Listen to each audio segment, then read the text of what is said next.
Well, welcome everybody to the Hollow Bone with Phoenix.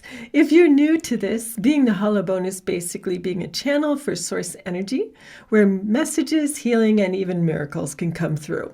And each week on this radio show, you can expect to hear live channelings that open up your heart and lift your energy, or even conversations with visionary leaders walking their own path of alignment, healing transmissions that flow directly through the Hollow Bone. So, whether you tune in live or listen to the archives, every episode is a chance to receive guidance, expand your awareness, and align more fully with the miracles waiting for you. Today, we are so blessed to have a visionary leader walking her own path of alignment with us. Her name is Babien Avila. There we go. Babien is #1 best-selling author in the Mission Hope series, and she has been in every one of the books so far, all 6 versions of it, which is like amazing. She is a spiritual teacher and counselor, as well as an ordained minister who serves as a divine angel channel. In addition, she's a published singer, songwriter, and vocal coach. Her mission is to heal, uplift, and guide individuals facing difficult crossroads in life, offering hope to those stuck in negative patterns or challenging circumstances. By combining her spiritual gifts with music, Babien endeavors to create joy, healing, and meaning in others' lives through her writing, her speaking, her singing, her teaching, and her private counseling. Oh my gosh. Welcome, Babien. We are just so blessed to have you today. And of course, as a divine angel channel, I couldn't be more excited. So welcome. I'm so thrilled to be here, Phoenix. Thank you for having me. I was just loving your chapter in the book, in this latest book, Every Heart Holds a Miracle. And when I read it, I thought, oh, this is a person after my own heart. I so got what you were saying. The title of your chapter is When Love Reaches Across the Veil. And I just, yeah. So let's talk about that first. And then I want to dive into you and what you do to help so many people. Well, let's start from the beginning. I was quite young when this happened, and my mother had passed away. I had just graduated college, and she passed away just after my graduation in September of that year. And I had already secured an apartment in New York as I was starting at HB Studios, studying music, dance, theater, directing, and acting. And my father was very helpful and helped me secure an apartment. I got that going. I had a roommate and I was living more with him during the grieving period, but going back and forth. And so this went about 6 months, and I was about 22 at the time when this happened. And I had already started working in New York and enjoying a little bit of nightlife and socialization too. So I was coming home one night in a cab, and I lived on the Upper West Side. And the Upper West Side in the 1980s or late, it was around 1978, I would say, 79, right in that period when I moved in, and it was like the Wild West, okay? But it was a great apartment, 2 bedroom, cost next to nothing. I had a roommate. It was perfect. The only thing is, I didn't know, I wasn't really yet that street smart, even though I was born in Brooklyn. So I got out of the cab in a black cape and a hood, and a dress, and I went right out. And I'm going to ignore what just came in and keep going. I walked right into my building, and someone came behind me and literally put their arm around my neck and literally said, I have a gun to the back of your head. You're going to bring me in with you.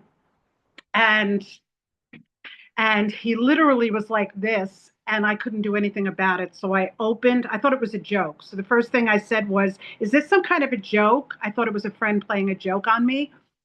And he said, no, this is no joke. So I knew immediately, don't look at him, don't turn around, because that's it. You're done. You're done for. I had the key in my hand. I opened the door and I started walking in the building. And I was unsure of what to do, whether to get the elevator or go up the stairs. He's like, go up the stairs. And he yanked me. And we started walking up the stairs. And he said, where do you live? I said, on the 5th floor. And meanwhile, my mind is racing. And like I said, my mom had just died the year before, and it wasn't even a full year. And she hadn't started speaking to me in my head yet. But as we got into the stairwell and started walking up the stairs, I'm thinking, what is going to happen now? And he said, is there anyone in your apartment? I said, yes, I have a roommate. And he said, that roommate better not show up because I'm going to blow them away if they say a word. And it was a man too. And this man basically said, if he comes out of his room, I'm going to blow him away right here. So I was very quiet. I took off my shoes. I opened the door and we stepped into the apartment. And then he changed his mind. And he said, no, no, we're going to go up to the roof through the stairwell. And at that point, my mother started coming in because I was terrified. I knew I couldn't look at him. I felt deep inside that he just needed money, and I felt like he was a drug addict. I just got that impression. I'm sure I pulled it in psychically, but also then my mother started to come in and she said, do not, she said again, don't look at him. And she said, just go up the stairs with him and follow what he says right now. And I did. And he took me up just below the roof line, and then I wouldn't go any further. And they said, okay. And then he says, stop right here. And he grabs the cape, rips it off. He like pushes me down. So my head's like into this. I was trying not to hit my head hard on the stairs. And then he starts trying to take my pants off. Well, luckily I had on, it was that time period where you wore a lot of layers. I was a dancer as well as a singer, and I had a leotard, I had tights, or pantyhose or whatever you want, thin like pantyhose. I had on these wrap pants and a fancy top, and it was like a lot of clothes. So I made a decision right there and then. I'm not going to let him rape me. I'm not going to let him rape me. So I basically, he got down to getting the pants off, and my mother said, just listen to what I have to say. And basically, she told me to tell him, I'm from Brooklyn, because he called me a rich bitch. I said, I'm from Brooklyn. I'm not rich. I am street smart, and I understand what you need. I've got a Citibank card in my wallet. Just take the card, check it out, and get what you need. If you need a fix, get your fix. If you need, and I started talk more. I mean, I wasn't a street language person, but I started talking like that so he could think that he has the wrong girl here. You know what I mean? And she was just talking to me and trying to just impart the information. And she said, stay calm, don't look at him, stay calm. And it just went on like that for a while. He did have me pushed down and grabbing. He took what he needed. He said, okay, I got the card. He said, if you're lying to me, and he started cursing at me, which I won't do right now. He said, if you're lying at me to me, I know where you live and I'll be back and then it'll be all over.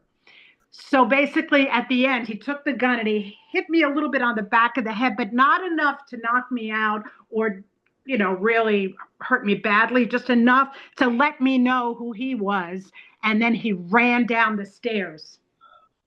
Goodness gracious. I'm sorry I got a little emotional, but, Well, understandably, um, understandably. and also, so it's not a story I could talk about until I did this chapter. And I basically said no to Shar twice because I couldn't handle it. I Oh, started getting heart palpitations writing it. And it wasn't something that most of my friends have ever heard about, right. just basically a few close friends. So I Sure. didn't know that I wanted to do this particular chapter. So I did say no to her. She had to really convince me. It took a few months, but I Oh, was one of the last ones to get my my chapter in. Um, oh.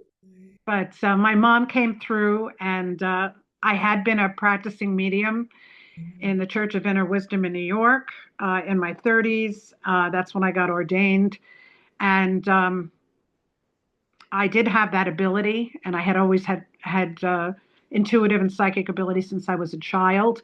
But during the music years, I wasn't really using it that much. I was really much more focused on my music career. But this happened before I went on the road with an R&B band. This happened while I was just new to New York Oh, and just starting my adult life. So it was like a little bit of a I got schooled. I got schooled yeah, quickly. Yeah. yeah. But you had so much courage to talk about it today.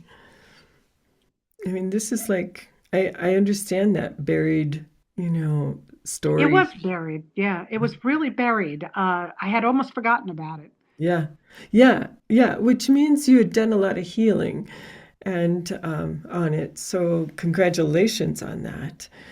Thank Um, you. yeah, and the fact that that your mother came through at the time when you needed her the most, and I'm sure she hasn't stopped talking to you since, which is such a gift. My mother, and she died, she passed away at 44.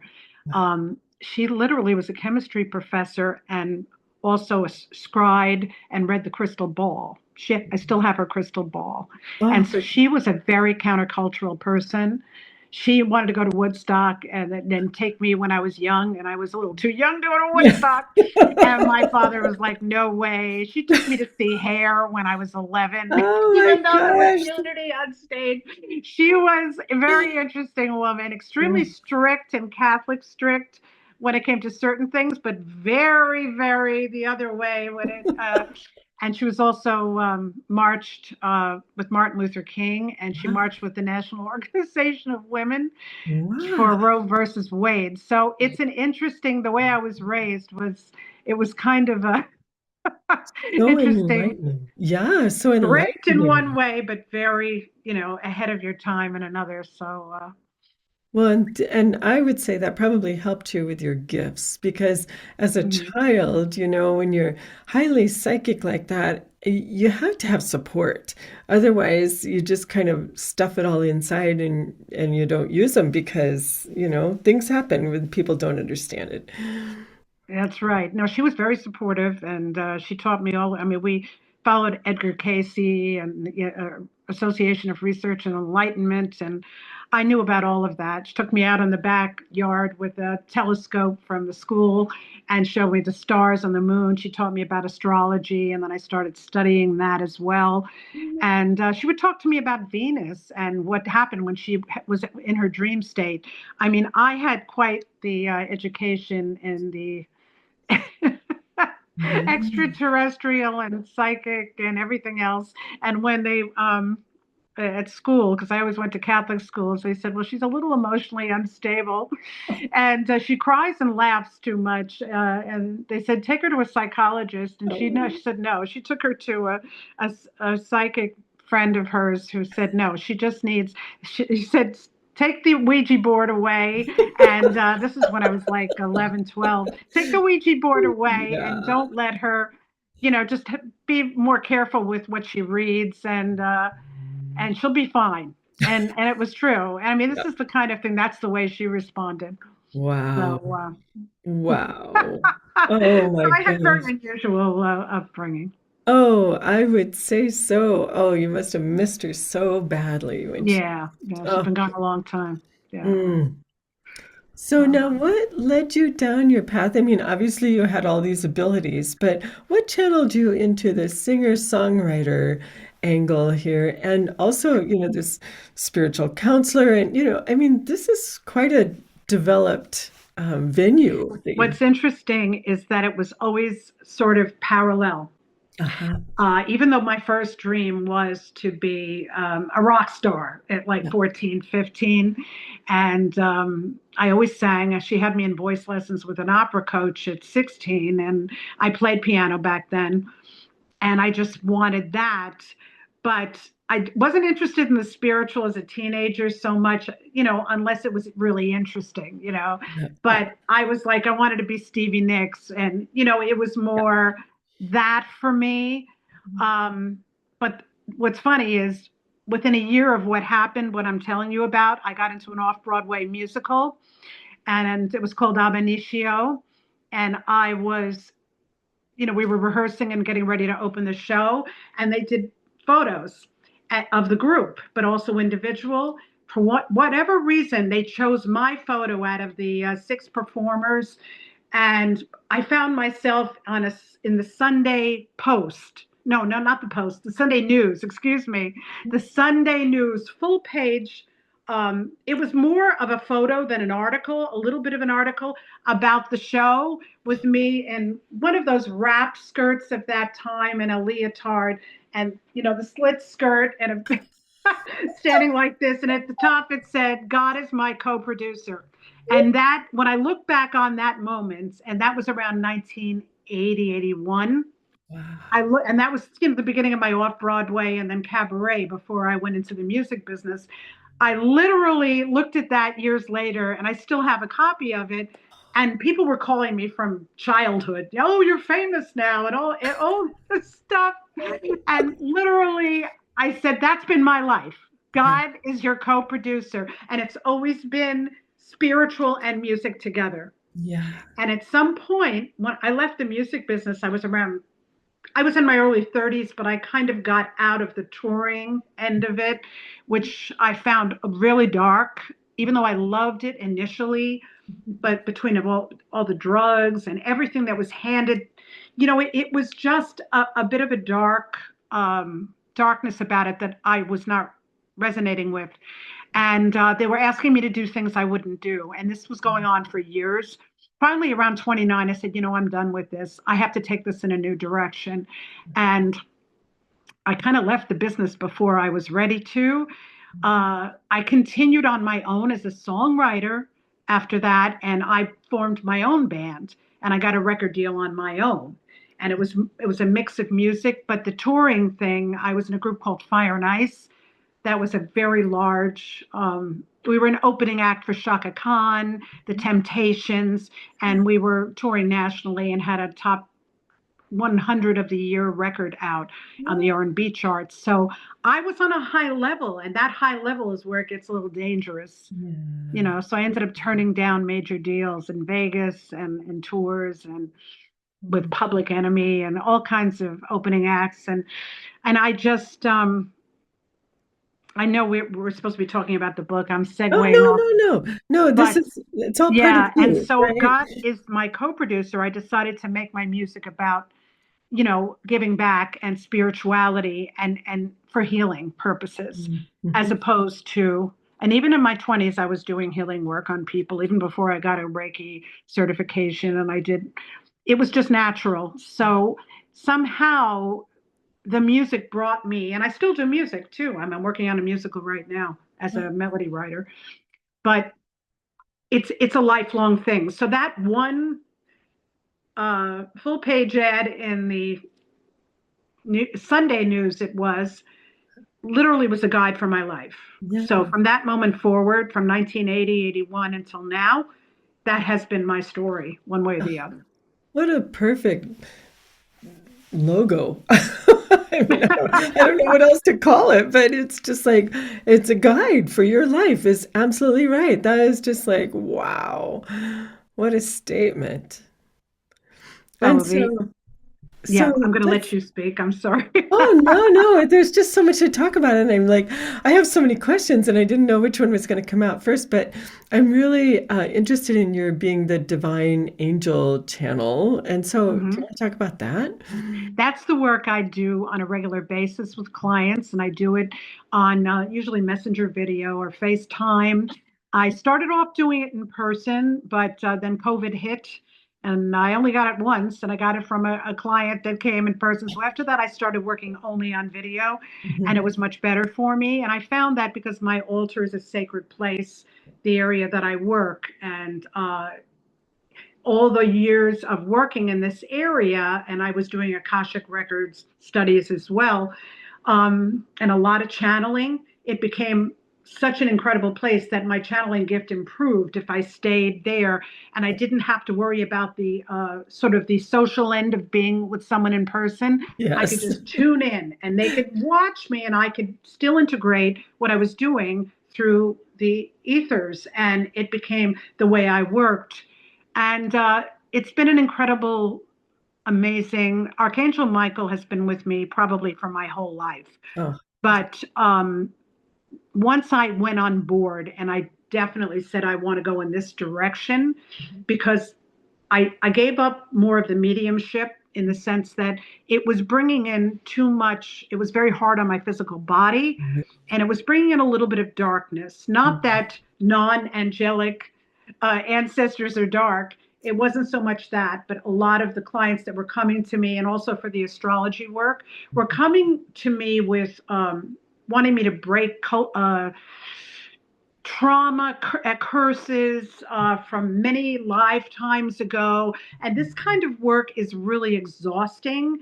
And I didn't feel it was high vibrational enough.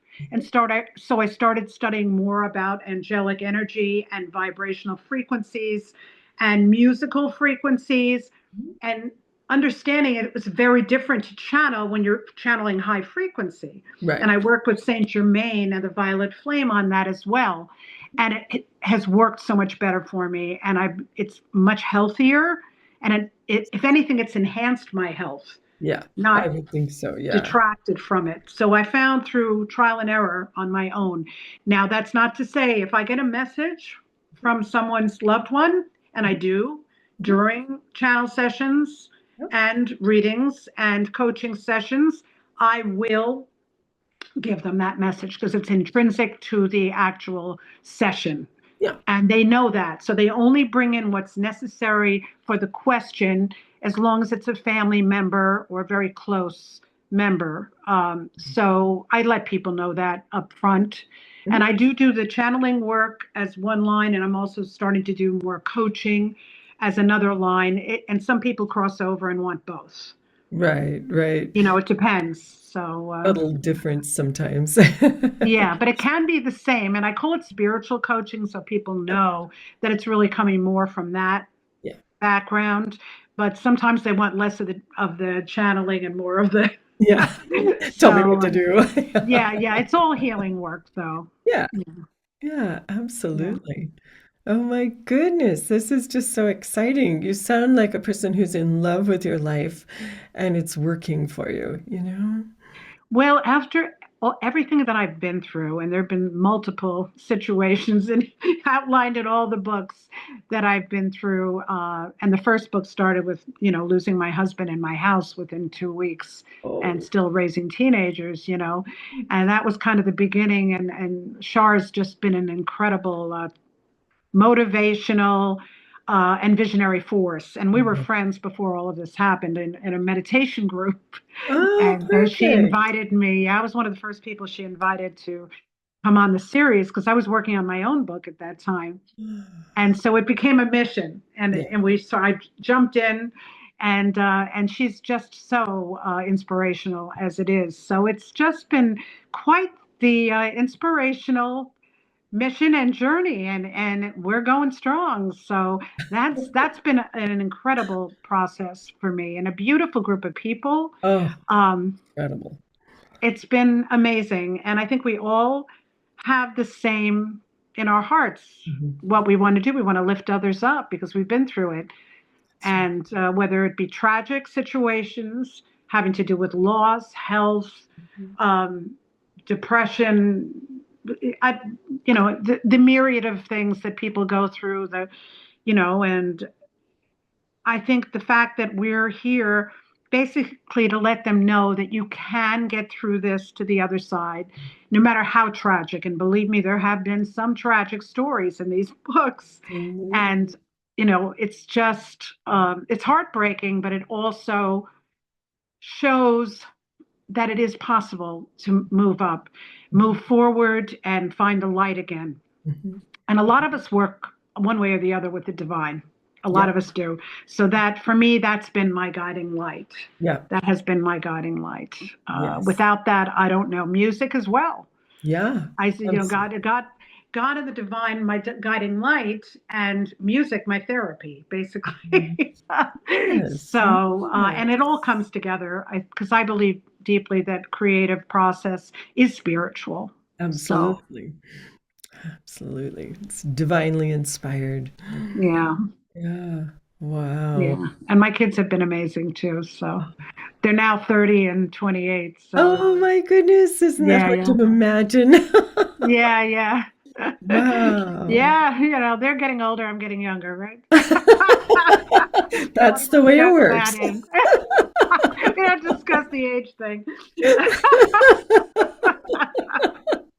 No. Oh my Yeah. goodness gracious. So, wow. So, what else would you like your listeners to know? Like, what would be most helpful for your listeners about, like, when you're young and you don't know anything and you're just finding your way and you're confronted with something that's really scary like that? What advice would you give them?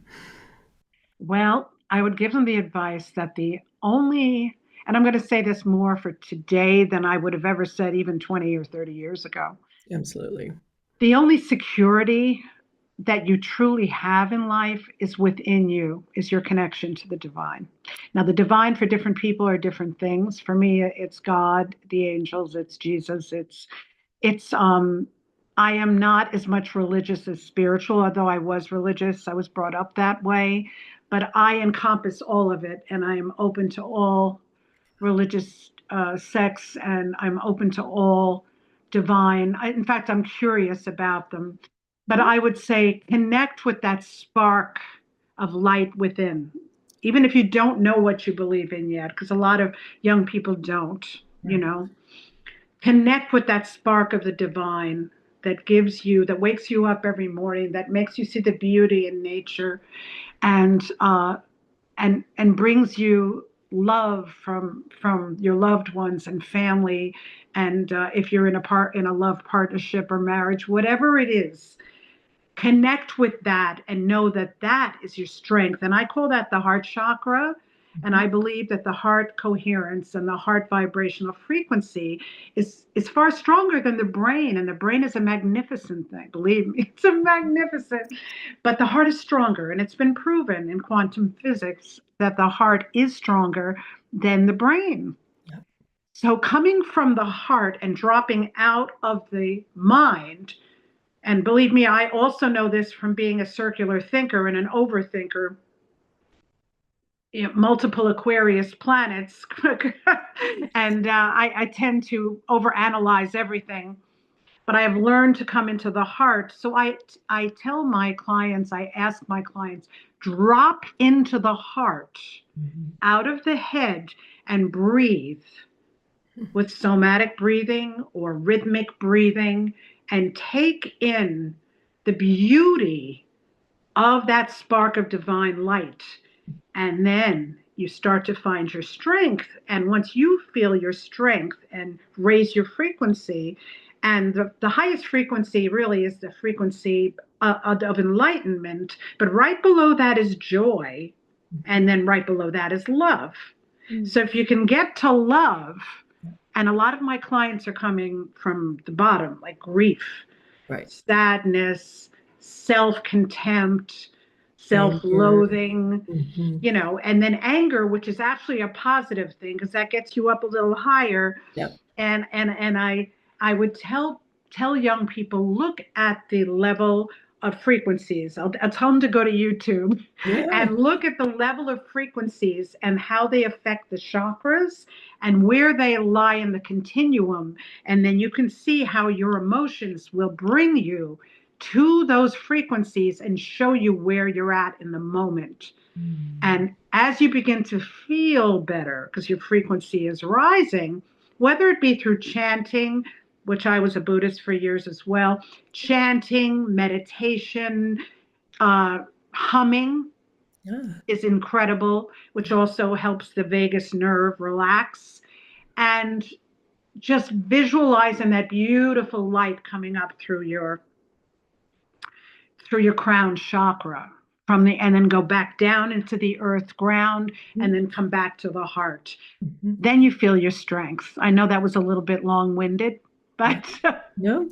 It's so interesting to me how we do similar work and connect in similar ways and have similar belief systems around our highest helpers and things like that. So it's fascinating to me to just follow your process because it's like very parallel to what I do too. It's so interesting. Yeah, but that would be I Yeah. I'm not being too concise, but that would be what I would tell them. And I work with kids. I teach kids music. So now I'm Oh, doing that 3 days a week also. my So goodness. at the School of Rock and Bach to Rock. So I deal for with everyone from a 7, 6, 7 year olds with beginner piano to teenagers. I'm primarily a voice teacher, Yeah. and it's just beautiful to watch just the way I coach my daughter, who is now a singer, professional singer. Wow. Uh, it's just beautiful to see how children will grow Yeah. with music.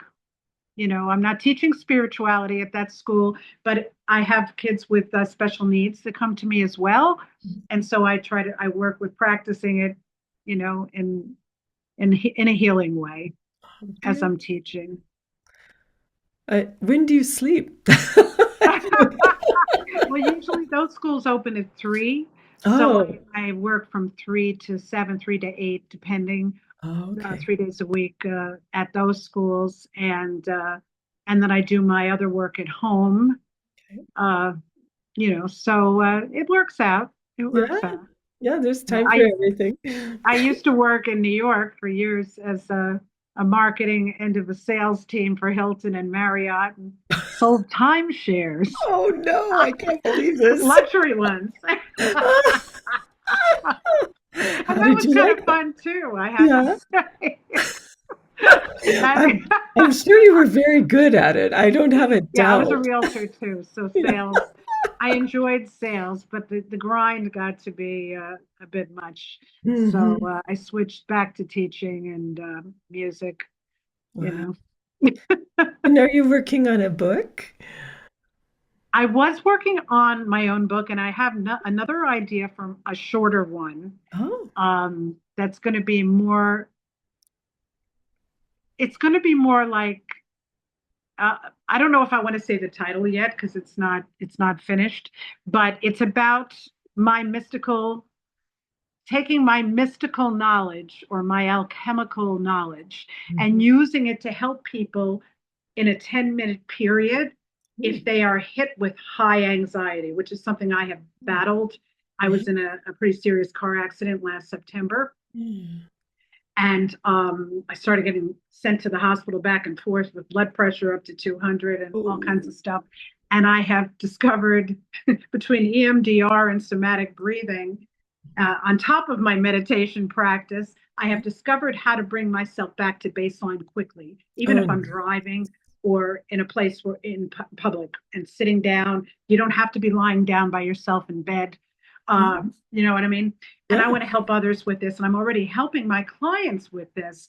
So Wow. it's going to encompass those techniques Yeah. that are going to be more practical, Mhm. but coming from that, from the heart, from that mindset, but also utilizing the body. Because I have found the older I get and the more knowledgeable I become about all these things, we have to include the body in all our spiritual work, which I didn't used to as much. Oh, I And then I'd understand fly that. off because we are on the earth. And with the earth changes, we have to change with it, Yep. and we have to be connected.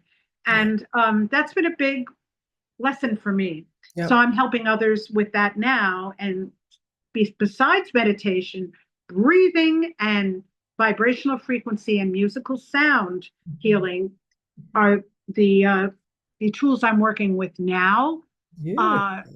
Aside from the work, and I'm studying somatic breathing, and I'm also bringing these things into my coaching practice, Beautiful. life coaching, and I also recently got certified in NLP. Oh, my goodness. So so I'm trying to make it a holistic, Yeah. bring it all together in a holistic practice and help people in the moment because people need practical help. They Hmm. need immediate help, They and more do. now than ever because of anxiety. So that's kind of what I'm also doing on the side now, working towards that. Wow, that's huge. That is huge because I think our nervous systems are so fried right now, and people are not feeling safe and they don't understand that. And so anything you can do to help them with that, I think is amazing. And I only teach from what I go through. Uh-huh. It's not book, not, I mean, I do research too. I love to read, but Yeah, I basically, everything I have written and everything I have taught has yeah, been through my personal experience yep, because that's the only way, yep. even when I do my lives online, I was doing lives weekly for 3 years and it Hmm. got to be a little bit too much energetically and I had to pull Sure. back a bit. Yeah. But it's always been from my own personal experience and people will learn more. Hmm. And to tell you the truth, they don't necessarily believe if you're going to tell them. They have to know that you've been through it, you Yep, know. and they have to experience it themselves too as you lead them Yes, through it so that they yes, really, get it that way. It's a visceral thing. Yeah, yeah. And the yeah, earth is changing, and the vibrational frequency on the earth has changed dramatically in the last year. absolutely. And there's more to come. There And so we're is. all changing with it. And we are light workers. And it's important that we help people elevate themselves, whether or not we'll see them again, whether or not they're coming with it's not about that. It's just about helping them help themselves Mhm, and giving them hope that there is a better way to live. mhm. And I don't say that from any egotistical point of view. No. Better way meaning they can feel good, Hmm. at Right. least more than they do, if not every day. Mhm, Whether they're suffering from severe physical illnesses, or anxiety, internal illnesses, mental illness. And mhm. I've had to deal with that all my life too, because my husband, before he passed away, suffered from bipolar Mm, disorder. And, I've also worked with mental health issues. mhm. So it's all kind of together. It is. Yeah. What encourages me is I've been talking to several people lately that have had near-death experiences, and their descriptions, they say, when they cross over, they're seeing the world, our world, in this glorious place of just unconditional love and beauty and everything else. And when they come back from that experience, they feel in their hearts that that is exactly what they're going to experience in their lifetime here. And for me, that is the most encouraging thing to hear because it's easy to wallow in all the things that are wrong. But when you have a piece of something like that to hold on to say, that is where we're headed, that just speaks volumes to me. Do you know? Absolutely. Mhm. Absolutely. And nature is the other thing I always Yeah. encourage my clients. Walk Yes. in nature as much Yes. as you can, even if Yes. it's 10 minutes. Yes. Walk in nature, be with the animals. These are, you can't, and tune out of media definitely as Yeah. much as possible, which I Oh. started doing years ago. Oh, yes. Yes, Yes, absolutely. it's because the dark will always go after the light, and but the light will prevail. Mm, And so that's my final message. The light will prevail, but definitely dropping into the heart is the other message, and finding your strength within, not depending on outside sources for that. that's Like, right. my house will save me, my location will save me, which, you know, Yeah. it's Mm, nice to feel that yeah. way, but we've seen just among the weather changes in the last 2 years Mhm. that's we can't look at that anymore the way we used to. That's right. That's right. The Exactly. security of the past was external, and now we have to look Mhm. at a higher version of that. It's true. It is true. Yeah, yeah. I just want to thank you. You've been so inspiring, and your courage in telling that very hard story has to just help so many people with your vulnerability, and it will help them to express, some of their suppressed stories too, because that's also part of the healing, I think.